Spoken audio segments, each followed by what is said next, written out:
ఈ నెల 16 నుంచి 1వ తేదీ వరకు 10వ తరగతి పరీక్షలు ప్రారంభం కాబోతున్నాయి. మన నంద్యాల జిల్లాలో 130 కేంద్రాల్లో విద్యార్థులు పరీక్షలు రాయబోతున్నారు.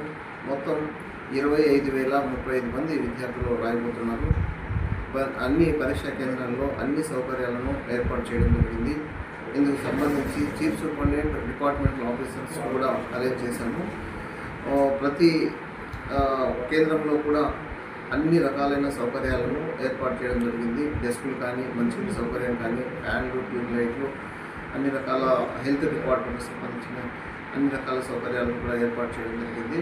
మన కలెక్టర్ మేడం గారి ఆధ్వర్యంలో లైన్ డిపార్ట్మెంట్స్తో మీటింగ్ ఏర్పాటు చేసి అన్ని డిపార్ట్మెంట్ల కోఆపరేషన్ తీసుకుంటున్నాము. పరీక్షలు సజావుగా సక్రమంగా ఏ విధమైన ఇబ్బందులు జరగకుండా ఉండడానికి 6 ఫ్లయింగ్ స్క్వాడ్లను, 30 సిటీ స్క్వాడ్లను కూడా ఏర్పాటు చేయడం జరిగింది. మన జిల్లాలో